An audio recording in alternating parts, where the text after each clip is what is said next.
Jnanpith award గ్రహీత doctor Singireddy Narayana Reddy భౌతిక కాయానికి ఇవాళ అంత్యక్రియలు జరగనున్నాయి.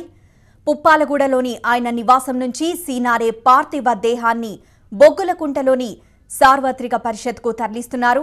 అభిమానులు, హితులు, ఆత్మీయుల సందర్శన అనంతరం ఫిల్మ్ నగర్లోని మహాప్రస్థానంకు తరలిస్తారు. అక్కడ తెలంగాణ ప్రభుత్వ అధికార లాంఛనాలతో మహాకవి సీనారేకు అంత్యక్రియలు నిర్వహిస్తారు.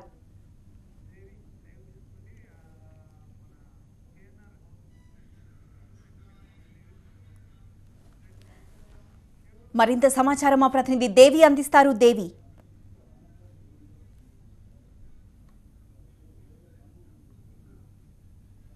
పూర్ణిమ, తెలుగు సాహితీ ప్రపంచానికి రూపం ఇచ్చి పంచకట్టి ఆయనకు మాట్లాడే ఒకవేళ తత్వమే ఉంటే గనక కవితా ప్రపంచానికి అది మన సినారే. ఈరోజు ఒక తండ్రిని కోల్పోయిన బాధలో కవులు, రచయితలు ఉన్నారు. ఇంతకుముందు ఒక కవి మాట్లాడుతూ చెప్తున్నారు, ఒక రచయిత మాట్లాడుతూ చెప్తున్నారు, అమ్మ ఆయన శిఖరం, అమ్మ ఆయన జ్ఞానపీఠ అవార్డు గ్రహీత, ఆయన తలుచుకుంటే అందరినీ సమానంగా చూడాల్సిన అవసరం కూడా లేదు. కానీ చిన్నపాటి కవినైన నన్ను కూడా ఏదో ఒకటి రాశాను, దాన్ని కొంచెం సహకరించండి, ప్రోత్సహించింది అంటే ఆయన స్వయంగా వాళ్ళ ఇంటికి వెళ్ళి ఆ కవులు ఏవైతే రాశారో వాటిని ఆదరించారట. అందుకే ఆయనకి ఇప్పుడు ఆయన విశ్వంబరంలో ప్రస్తుతం ఆయనకి మనం శిఖరం అని అంటున్నాం, అంతకు మించి ఏమన్నా స్థానం ఉన్నా కూడా ఆయన మనం సినారేగా భావించవచ్చు. ప్రస్తుతం కుప్పకూలిపోయారు అందరూ. మనకు కనిపిస్తున్నారు గజల్ శ్రీనివాస్, ఆయన మాట్లాడే పొజిషన్లో కూడా లేరు. ఆయన తన సొంత తండ్రిని కోల్పోయారన్నంతగా ఇక్కడ మనకి అంత బాధాతప్త హృదయంతో కనిపిస్తున్నారు గజల్ శ్రీనివాస్ గారు. ఒక రచయితగా, కవిగా ఆయన శిఖర స్థానంలో ఉన్నారు. కానీ ఆయన మీకు ఎంత ఆప్తుడిగా మీరు భావిస్తున్నారు?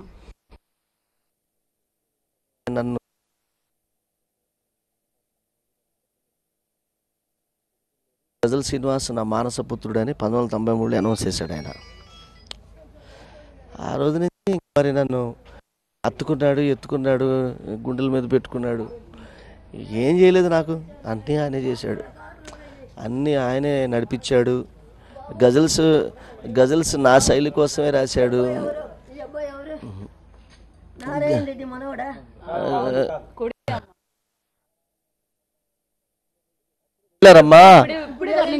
ఇప్పుడు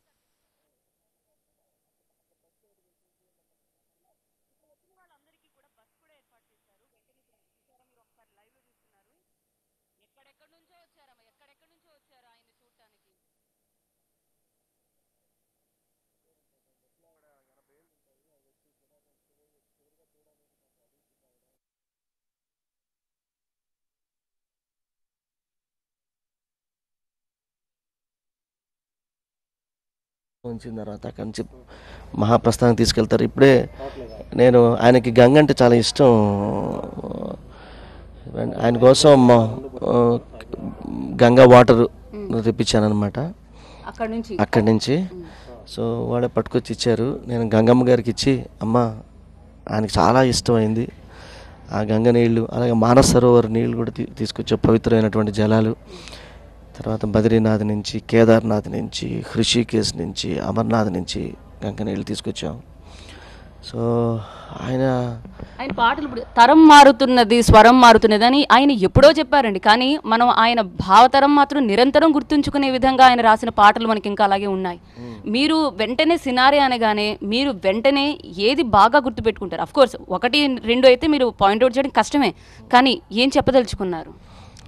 అంటే సినారే గొప్ప మానవీయవాది కాబట్టి ఆయన అసలు కవిత్వమే అద్భుతం అండి. ఆయన ఇప్పుడు ఫర్ ఎగ్జాంపుల్, ఎదురుగా క్షీర సముద్రాలున్నా హృదయానికి దాహం, కరిగే తొలకరి మేఘాలున్నా గగనానికి దాహం. అందులో మాట అంటాడు ఆయన, వేల ప్రాణాలను హరించి విసుగేసిందేమో. చూడండి, తీరని దాహం గురించి అన్నాడు. వేల ప్రాణాలను హరించి విసుగేసిందేమో, మనిషిగా క్షణం జీవించాలని మరణానికి దాహం. మరణానికి మనిషిగా పుట్టి ఒక క్షణం జీవించి ఆ యాతన ఎట్లా ఉంటుందో అది తెలుసుకోవాలని మరణానికి దాహం, అది తీరని దాహం. అసలు అద్భుతం, ఊహకు అందదనమాట. ఆయన దీర్ఘ నిద్రలో హాయిగా చనిపోయాడండి నా గురువు. ఆయన చనిపోతున్నాడని ఆయనకి తెలియదు సార్. ఎప్పుడు అట్లా ఉండాలని కోరుకునేవాడు నా గురువు. మృత్యువుని జయిస్తాననేవాడు. మృత్యు వచ్చినట్టు ఆయన తీసుకెళ్తున్నట్టు ఆయనకి తెలియదండి. ఇవాళ నేను చెప్తున్నాను, ఆయన ఎవరు కీట్స్ ఏం చెప్పాడు, షెల్లీ ఏం చెప్పాడు పక్కన పెడితే, మరణం గురించి ఆయన ఏమన్నాడంటే, మరణం నన్ను భరించి వస్తే ఏమంటాను, నేనేమంటాను, పాలు పట్టి జోలపాడి పడుకోమంటాను, పాలు పట్టి జోలపాడి పడుకోమంటాను. ఓ చిన్న బిడ్డ మృత్యువుని చిన్న బిడ్డలా ట్రీట్ చేశాడు. ఇలారా ఏంటి గోల్ చేయకుండా తీసుకెళ్తానని, ఇదిగో పాలు తాగి పడుకో అన్నాడు. ఆయన అలాగే మృత్యువుని అలా పడుకోబెట్టి ఆయన దీర్ఘ నిద్రలో ఆయన హ్యాపీగా. నేను మన ఆఫ్ఘనిస్తాన్లో ఒక అతనికి ఒక రచయితకి ఫోన్ చేశా, 15 రోజుల నుంచి ఎత్తట్లేదయా, నువ్వు నా పాట రాయాలి కదా అంటే, సార్ 15 డేస్కి పहले मेरा అమ్మీ జాన్ పర్ ఖుదాకు ప్యార్ హో గయా సార్ అన్నాడు. మా అమ్మ మీద దేవుడికి అల్లాకి ప్రేమ కలిగింది సార్ అన్నాడు. అంటే ఆవిడ చనిపోయిందనమాట. ఇవాళ దేవుడికి 86 ఏళ్ల తర్వాత దేవుడికి నా గురువు పైన ప్రేమ కలిగింది. ఆ రాజ్యంలో ఆయన చక్కగా ఒక మహాకవి ఇవాళ అక్కడికి చేరుకున్నాడు. అక్కడ అందరినీ కూడా ఓరలేస్తాడు. ఆయనకి ఎంతో ఇష్టమైన వాళ్ళ అమ్మగారు, ఆయన భార్య సుశీలమ్మ గారు, అలాగే ఆయనకి ఎంతో ఇష్టమైన ఎన్టీఆర్ గారు అక్కడ ఉంటారు. వాళ్ళిద్దరూ కూర్చుని చక్కగా మార్నింగ్ వాక్ చేసుకుంటూ హాయిగా కబుర్లు చెప్పుకుంటారు. ఆయన దేవుణ్ణి అడుగుతాడు, నన్ను ఇక్కడ లోకల్లో నువ్వు లేవని అనుకున్నాను, ఒకవేళ నువ్వు అక్కడ ఉంటే, నువ్వు ఉన్నావని అక్కడ ఉంటే కనుక నువ్వు నాకు అన్నం పెట్టినా పెట్టకపోయినా పర్వాలేదు, పొద్దున్నే మటుకు నేను మార్నింగ్ వాక్కి వెళ్ళాలి అని దేవుణ్ణి నేను వాకింగ్ ఎందుకంటే నడక నా తల్లి అని రాశాడు పుస్తకం ఆయన, నా గురువు. ఇవాళ నేను ఈ మెట్ల దగ్గర కూర్చున్నాను. సినారే లేని ఇల్లు ఇది. సినారే మహాప్రస్థానానికి వెళ్ళిపోయిన తర్వాత ఈ మెట్ల దగ్గర కూర్చుని నా సినారే గది, అది సినారే మది ఇది అంటే నేనంటే సినారే ఎంత ప్రేమ అంటే నేనంటే ఆయనకి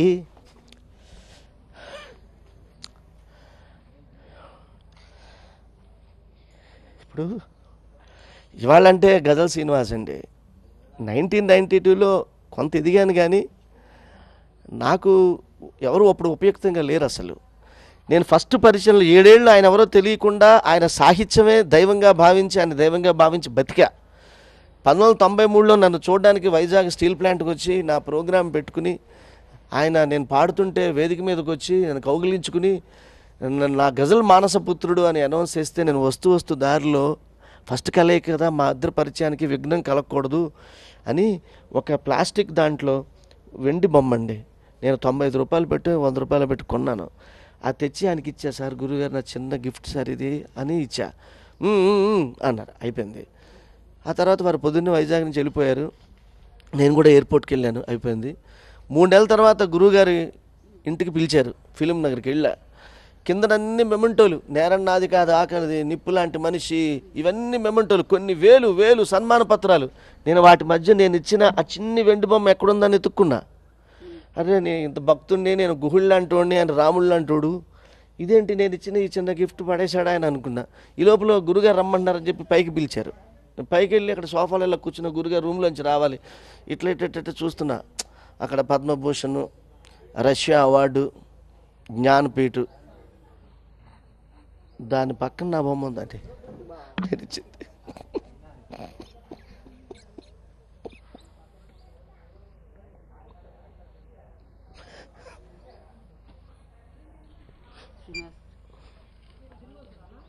ఇప్పుడు ప్రస్తుతం మనం అక్కడికి ఇప్పుడు చాలామంది ఇదే అండి. ఇప్పుడు గజల్ శ్రీనివాస్ ఆయన మానసపుత్రుడు, ఆయన చెప్తున్నారు అప్పట్లో ఒక చిన్న గిఫ్ట్ ఇచ్చినా కూడా దానికి ఏ స్థానం ఇచ్చారో, అందుకే ఆయన సినారే అంటే ఇంతమంది కవి ప్రపంచానికి ఎవరైతే రచయితలు ఉన్నారో వారందరికీ ఇప్పుడు ఆయన తండ్రి లాంటి వారు. కాబట్టి ఆయన సందర్శనార్థం చివరి చూపు కోసం ప్రస్తుతం అక్కడ తెలంగాణ సారస్వత పరిషత్ భవన్లో ఉంచుతున్నారు. 1 గంట పాటు అక్కడ ఉంచిన తర్వాత మహాప్రస్థానానికి తరలిస్తున్నారు.